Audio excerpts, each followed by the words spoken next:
Hey, it's Dr. John Terry, the Black Belt leader, and welcome to Delegating the Art of Engaging Others. I want to thank you for taking time out of your schedule to be with me. I encourage you to grab a pen and a piece of paper to take some notes, and we're going to jump right into tonight's session. You know, I recently heard my mentor, Dr. John Maxwell, telling a story about a man who told him at the end of a meeting that Dr. John was speaking at that his load was too heavy for him to bear. I love Dr. John's response. He turned and he looked at the man and he said, "Your load is too heavy because you don't have enough people to help you carry it." Now, delegating is the art of engaging other people. It's about sharing the load of leading. And whether you're leading a family, an organization, or a movement, there's a lot to do.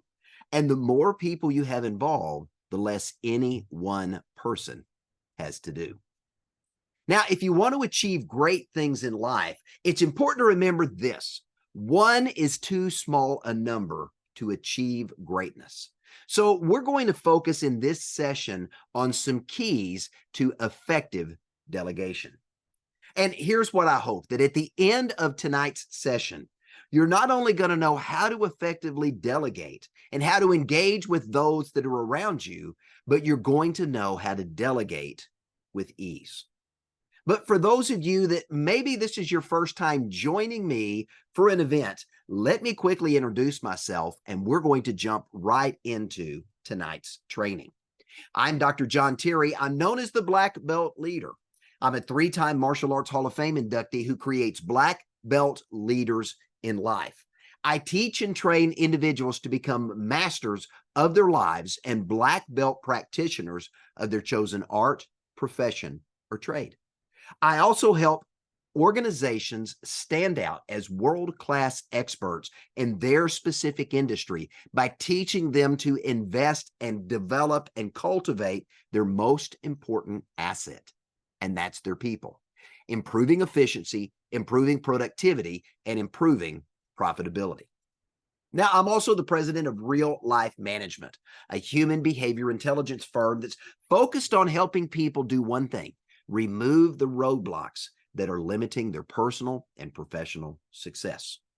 Now, we've developed a proprietary 3-minute assessment tool, and you'll learn a little bit more about that through tonight's session, that we've used for over 3 decades, that you can have access to be able to discover who you truly are and whether or not you tend to delegate, or you're one of those people who, by aptitude and attitude, believes you need to do it all yourself.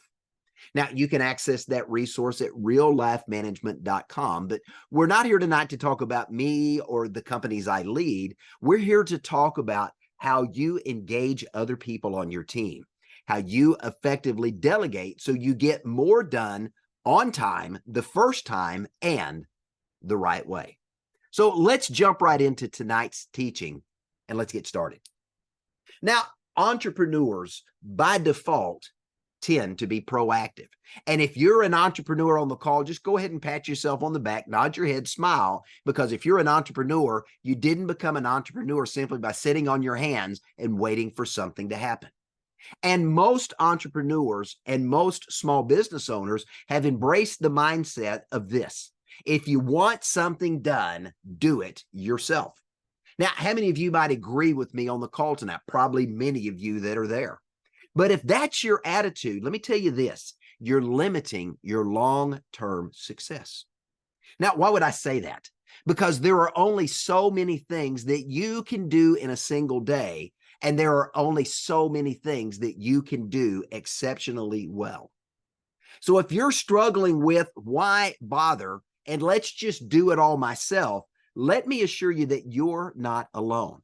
This is a trait of entrepreneurs that often holds them back from achieving their full success.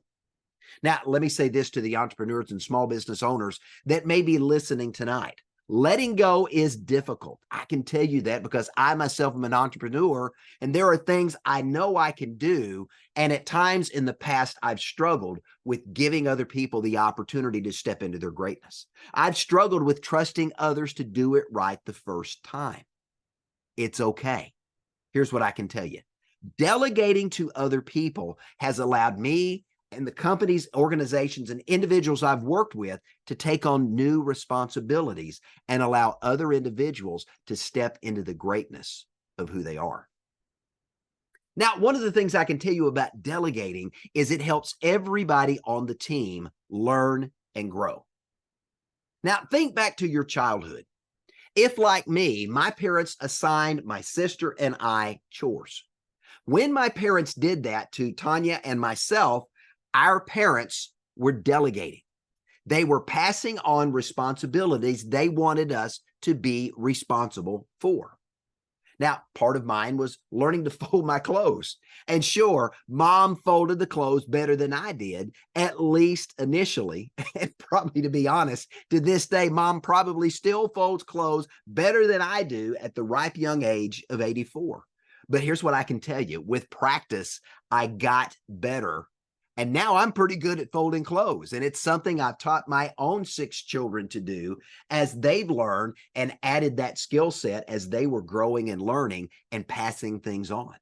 Here's what I can say to mom and dad that taught me to do several things through delegation as a child. I can say, thanks, mom and dad. You taught me a valuable series of life schools that have helped me throughout my life. And I've been able to hand it forward, pass it forward to my own kids and teach them those same life skills. Now, think about it from the parents' perspective. When the parents assigned chores to the children, the parents were able to focus their attention on other duties in the household. As a result, everybody had the opportunity to contribute to the overall success of the family. Delegation gave everyone the opportunity to learn, to grow, and to improve, and to develop valuable skill sets they could use later on in life. That's just one example, one that many of us can relate to, of the power of delegation. But here's what you need to understand in a business setting, in a movement setting, in an organizational setting. When you delegate, you're giving other people an opportunity to experience a win. And when they succeed, guess what?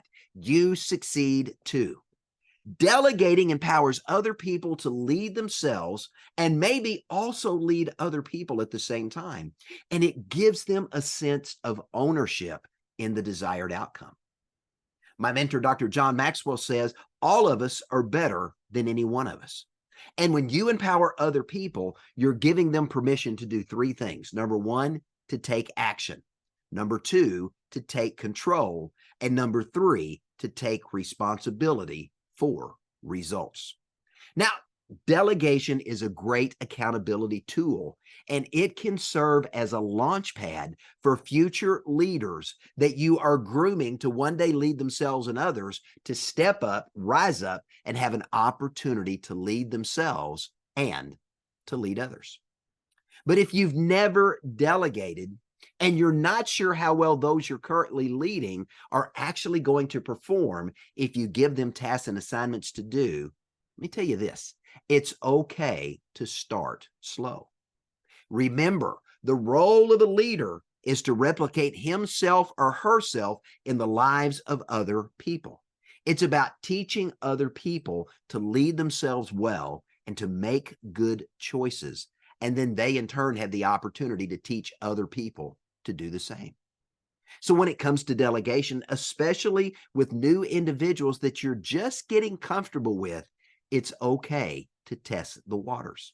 You don't have to dive into the deep end of the swimming pool when it comes to delegation if you prefer to wade into the shallow end of the pool first. So here's a suggestion. If you've got new team members and you're really not sure or confident in their abilities, start with something small, a low priority task. It gives your team members a chance to show you and to prove to themselves what they are capable of doing. Now, a common mistake in delegating that I see all too often in businesses is basing delegation on workload, proximity, or convenience. When you lean into those 3 things as your criteria for selecting who you're going to assign a project to, that's often a recipe for disaster. Let me give you those again. Workload, proximity, or convenience. So let me give you a suggestion, recommendation. It's important to tap the right people for the right assignment. The last thing you want to do is to give an assignment to someone who doesn't have the aptitude and ability to actually do it. So for the best outcomes, you want to make sure that your people, to the best of their ability, are operating in the 20% of their giftedness zone, their area of strength where they have an opportunity to excel. Now, there are a number of assessment tools out there to help you gauge that. Tools like Real Life Management, DISC, or Working Genius. All three of those assessments are available through Black Belt Leadership. But tools like those assessment vehicles can help you discover the best assignment for team members to not just survive, but to thrive and contribute and rise to their full potential. Now, if you're interested in an assessment for your staff, reach out to me after the session and stay with me to the end. And I'm going to share with you how you can get one of those assessments for free for being with me in the room tonight. Now, before you begin to delegate, you've really got to ask the question, is my team ready for me to hand things off to them?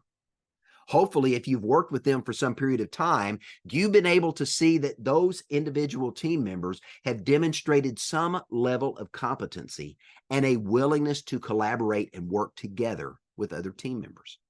But let me give you 4 questions that you need to ask yourself to determine, is your team ready? Question number 1, can you trust them?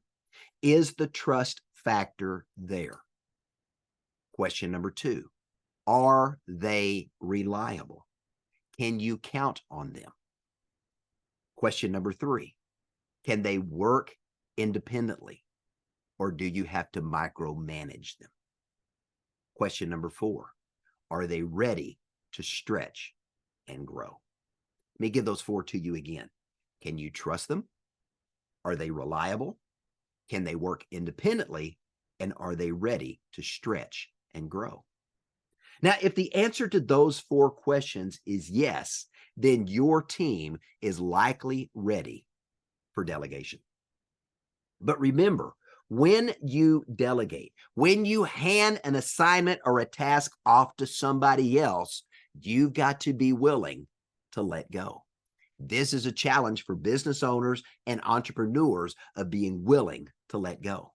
You've got to give your team members what they need to understand the task or assignment that's been given to them.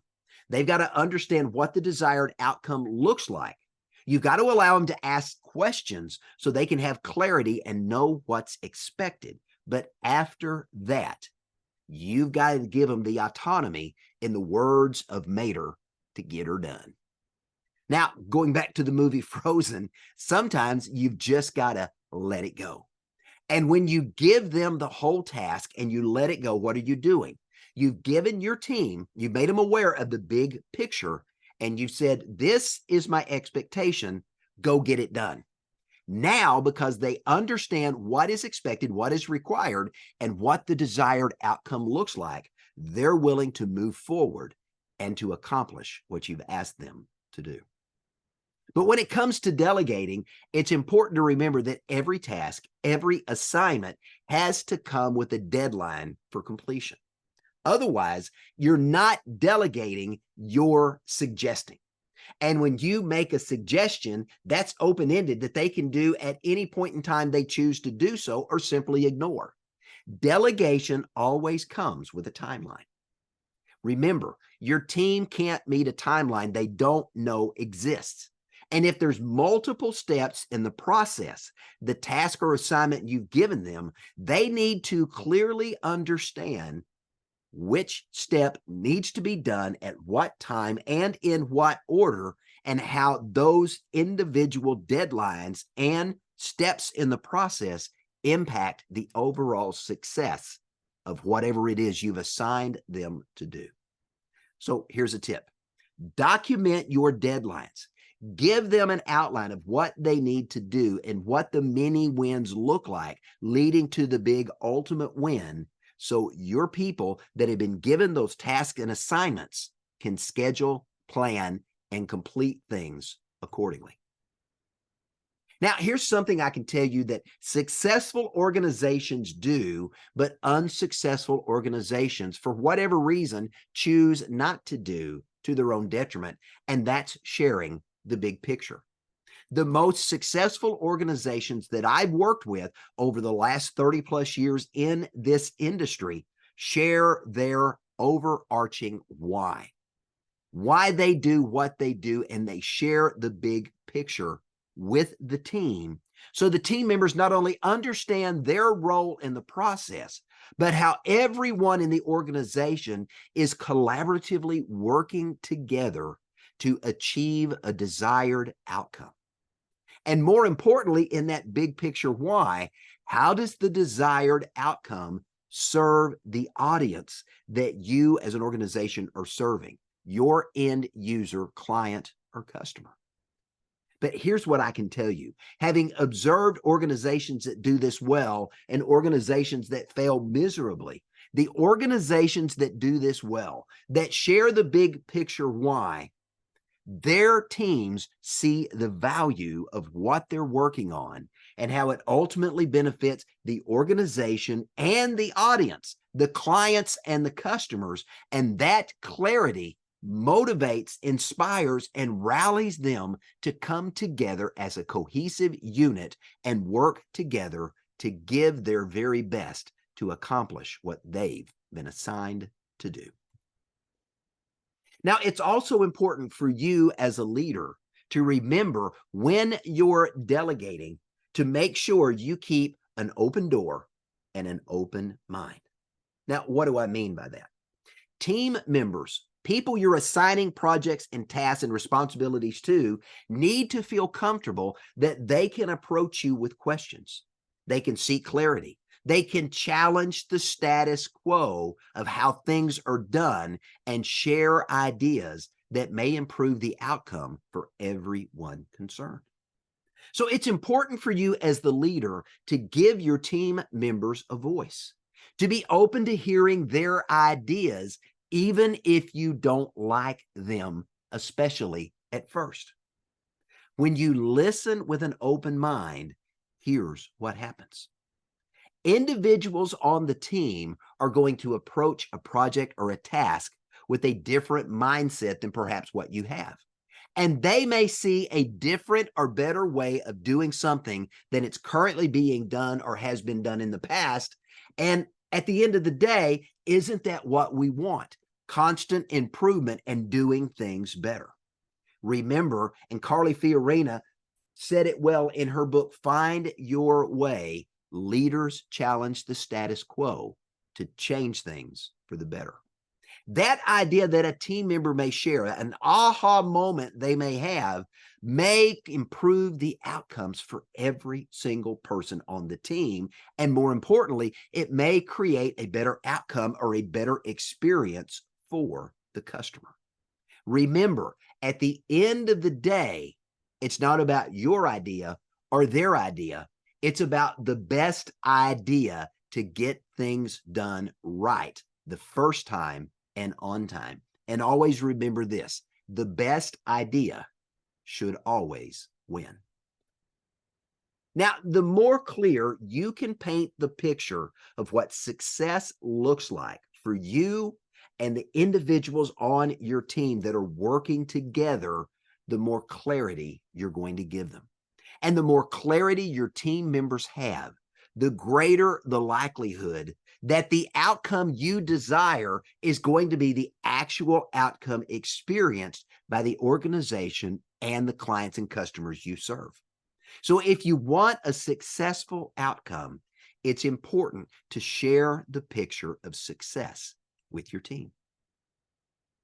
Now, simply because you've delegated a task doesn't mean that you don't hold other people accountable and responsible. Remember, if you are the leader, you're the leader. And as the leader, it's okay to require project check-ins, progress reports, call it whatever you want, but it's okay to be able to periodically identify where you are, what's been done, what's remaining, and if there's anything undone where an individual may need help. You want to have confidence that the assignments you've made are going to be completed on time. And these check-in reports, these progress reports, can also provide an outlet, a forum for your team members to ask questions, to report delays or challenges they're facing, or if they need assistance, to have an opportunity and a place to request help. So everybody on the team is cohesively working toward a desired outcome. Remember, at the end of the day, if you're the leader, you're still in charge. And while you may have delegated a task to someone else, at the end of the day, you are ultimately responsible for whether or not things get done on time. Project updates, remember, project updates are a great way to stay engaged. And if you see something that's not right, you see something that's not working, you can then step in, lend a hand, provide guidance, provide recommendations, or direct additional resources so things get done the right way, the right time, on time, and everybody wins. It's important to remember leaders lead, and your active involvement is an ongoing opportunity for you to model leadership to those on your team. Don't forget, you win as a team and you lose as a team, but you as the leader are ultimately responsible. When you're the leader, the only finger that should be pointing is the finger pointing at yourself. Also important to remember when you delegate and anytime you're doing a periodic check-in or progress report, keep casting the why vision. Remind those on your team, this is why we're doing this. And this is the outcome we want so that our audience, our clients and customers can experience this. When you keep that in front of them, you continue to renew the vision. You can also use those periodic check-ins to remind the team of past experiences, where you've won and where you've lost and what you've learned from each. Shared experience is reflected experience, and it's how we individually and corporately learn, grow, and improve. And as I've already shared, but I'm going to share it again, when you're delegating, you've got to define exactly what a win looks like.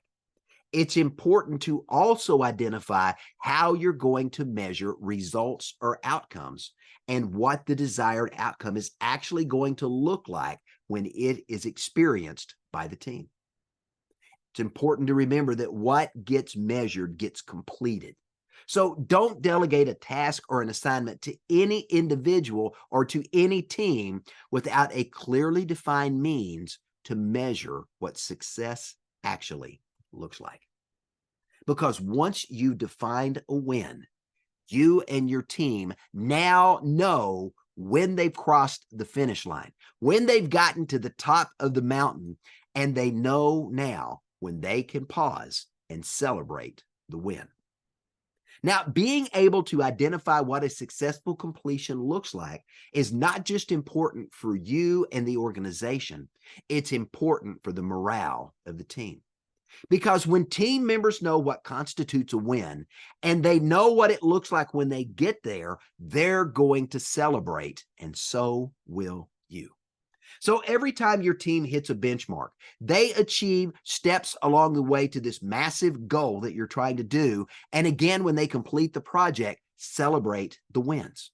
Make it an event. It doesn't have to be a big event, but you want to do something to acknowledge the success and the effort that's been put forth to bring that success to pass. Because Tony Robbins says it well, what gets rewarded gets repeated. So if you want more success, you want to reward and celebrate the team every time they experience a win. Now, we've already touched on it, but don't forget that as a leader, it's important for you to know your team, what they're capable of doing and what they're not. Each team member is going to have different strengths, different abilities, and they're going to have a different vantage point from which they're going to approach a challenge or a problem. Not everybody is going to approach a task the same way. So as a leader, again, I want to remind you, delegate duties that align with the strengths of each team member so they have an opportunity to excel in the 20% of their greatest giftedness, what we call their strength zone. Now, again, you may want to assess your team so you know their strengths, their aptitude, as well as their weaknesses. And we've got some great assessment tools that we can use to help you with that if you're interested. But it's also important to remember that the outcome is what you're looking for. Other people may approach the process differently than you would, and normally that's okay. Remember, there's always more than one way to get things done, and there's always more than one right way to get things done. So whenever possible, give your team members autonomy to accomplish their assignments their way, unless there's a safety issue or you're dealing with some manufacturing that consistency is required and mandated so that the quality of the product you're putting out doesn't vary from piece to piece. Whenever possible, embrace individuality, embrace creativity, and encourage out-of-the-box thinking. Why do you want to do that? Because remember, just because you've always done it that way doesn't mean there isn't a better, more efficient, more effective way to do so and achieve the same or a better outcome. Remember, it's the best idea that needs to win. And when you embrace individuality, you give everybody an opportunity to speak and share their mind. Guess what? The best idea is going to come to the surface, and after it's bantered and battered around and discussed by the team, and you embrace that best idea, you implement it, and everything on the team continues to get better. Now, let's take just a minute and let's summarize what we discussed in tonight's training. As we think about delegation and the art of engaging other people, there are 7 key tips I want to leave you with as we get ready to wrap up tonight's training. Number 1, determine what you can delegate and to whom. How do we do that? We look at aptitude, we look at strengths, we look at giftedness, and there's a number of assessment tools available to help you do that. Number 2, you want to make sure that you're assigning duties based upon an individual's aptitude and giftedness. If you're going to give them an assignment, you've got to be able to answer the question, can they actually do what you've asked them to do, and can they do it well? And not only can they do it well, does it give them fulfillment and satisfaction so they stay motivated to get it done? There's only a handful of things that we excel at. There's other things we can do, but just because we can do it doesn't mean we like to do it. So understand the difference. Number 3, clearly communicate the assignment, the task you're delegating, and the desired outcome. Number 4, allow team members to ask questions and seek clarity so they understand exactly what they've been asked to do, and they understand exactly what a desired outcome looks like. Number 5, track progress, but allow autonomy so you're not micromanaging. As a leader, you've got to give people the opportunity to step into the greatness of who they are. Here's something I learned a long time ago from Dr. John. We all understand and know the 80-20 rule. The best, most successful people spend 80% of their day operating in the 20% of their greatest giftedness. And that means if somebody can do something 80% as good as I can, as a leader, I've got to be willing to give that to them and give them the opportunity to grow into that position. Tip number 6, celebrate the wins as a team and give credit where credit is due. If individual team members or a department or a group of people on a team have really performed above and beyond, make sure they get the acknowledgement and credit for the work that they've done. Tip number 7, the best idea always wins. And with that, let me say thanks for joining me for this session, Delegating the Art of Empowering Others. Remember this, delegation is how successful people get more things done. Delegation empowers other people to lead, and it gives them the opportunity to step into their greatness and to stretch and to grow and discover what they're actually capable of doing. The most successful leaders, as I just shared, operate in the 20% of their greatest giftedness, and they delegate the rest. Remember, if somebody can do something 80% as well as you can do, delegate it to them and give them the opportunity to stretch and grow. This is how you create non-leader dependent teams that get more things done the right way in less time. Now, one of the resources I discussed during today's session is an assessment tool to understand the unique areas of giftedness in your life and in the lives of your team. And as a thank you for attending, I'd like to offer you a free summary assessment of your strengths and weaknesses. You can discover that for yourself by going to reallifemanagement.com and taking the 3-minute survey. You'll see the button right there on the homepage. And let me mention, if you're an organization, you're interested in taking your entire team through a living real life assessment and debrief, you can contact our office to find out pricing and schedule a convenient time for us to do that.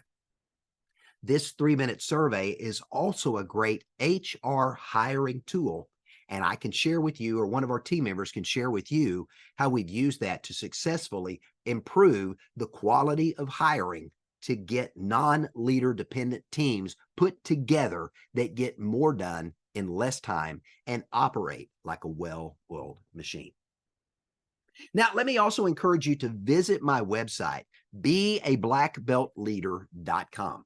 That's beablackbeltleader.com, or you can go to blackbeltleadership.com. Either one of those domains will route to the same website. There, you're going to find a number of free and paid resources that are available to you, as well as access to my YouTube channel, my podcast, and my weekly newsletter that's available on LinkedIn and Substack. You'll also have access to a variety of my social media channels where every day I'm posting leadership tips, tools, insights, and resources to help you become a black belt master of who you are and what you do. And don't forget, everyone is leading someone somewhere right now, even if the only person you're leading is yourself. So the question you and I must answer every single day is, how well am I leading myself? Because you can't lead others any better than you're leading you. Let me challenge you. Don't just be a leader. Be a black belt leader and commit to living your life with black belt excellence. I'll leave you with this thought. When you discover, develop, and deploy your own unique black belt leader within, you can rise to your full potential and you can become a world-class master of who you are and what you do. I'm Dr. John Terry, the Black Belt Leader. Thanks for joining me for this session on delegating the art of empowering others. Thanks for joining me. Have a great day.